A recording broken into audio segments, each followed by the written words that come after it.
Doctor Shri Krishna Singh की जाति का सिर्फ 3000 वोट था और बिहार विभूति की जाति का 70,000 वोट था और उन्हीं से मुख्यमंत्री का कंटेस्ट होना था। लोगों ने बहुत आग्रह किया श्री कृष्ण सिंह से, आइए एक बार आप किसी से वोट मांगिएगा नहीं, उस क्षेत्र से सिर्फ आप गुजर जाइए। आग्रह करने वाले भी एक क्षत्रिय ही थे और वो नंद कुमार बाबू, उनके पौत्र त्रिवेदी साहब के घनिष्ठ मित्र हैं।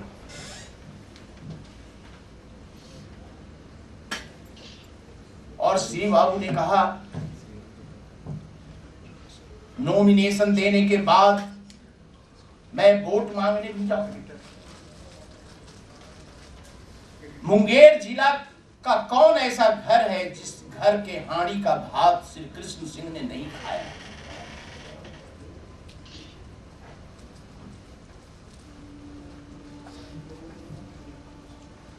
कौन ऐसा दरवाजा है जिसको श्री कृष्ण सिंह ने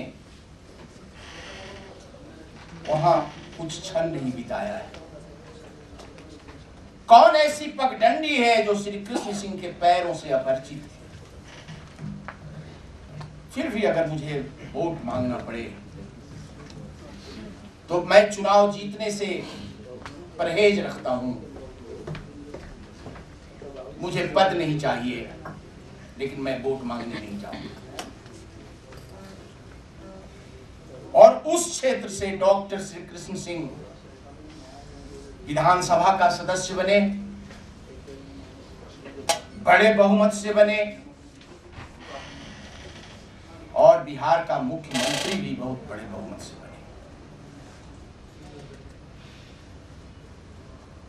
वह जो व्यक्तित्व था वह कैसे बना था कि महात्मा गांधी ने कहा था कि कड़ाही की मूठ नहीं छूटनी चाहिए, चाहे मुट्ठी टूट जाए।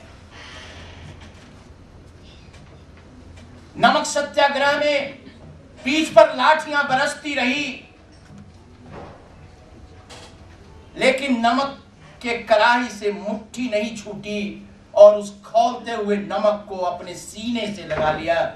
जिन लोगों ने देखा था श्री कृष्ण सिंह को कभी बिना गंजी के, बिना कुर्ते के, उन्होंने देखा था कि उनके इस छाती पर की चमड़ी जली हुई चमड़ी थी।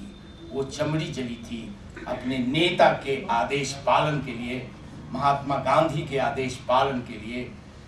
कि छाती जल गई, चमड़े जल गए, लाठियां बरसती रहीं, लेकिन मुट्ठी नहीं छूटी। यह आस्था थी अपने नेता के प्रति, यह आस्था, यह कमिटमेंट था अपने उद्देश्य के लिए।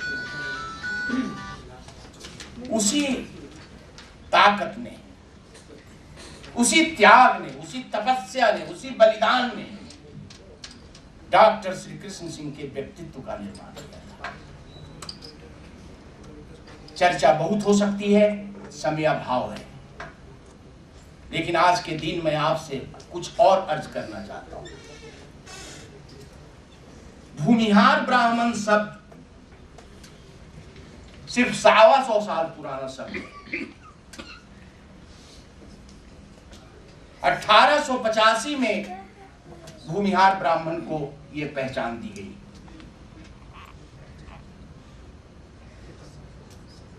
लेकिन इसके पहले भी भूमिहार ब्राह्मण थे और इतिहास बताता है, धर्म ग्रंथ बताते हैं, वेद में, पुराण में, शास्त्रों में और उपनिषदों में और इतिहास में, चाहे वह प्राचीन भारत का इतिहास हो, मध्यकालीन इतिहास हो, मुस्लिम कालीन इतिहास हो, ब्रिटिश कालीन इतिहास हो, अनेकों नाम से जाना जाता था। कई ग्रंथ छपे भी हैं, उसमें इसकी चर्चा भी है। त्यागी साहब यहाँ बैठे, इन्होंने सर्वतोभद्र छपाया है, उसमें चर्चा है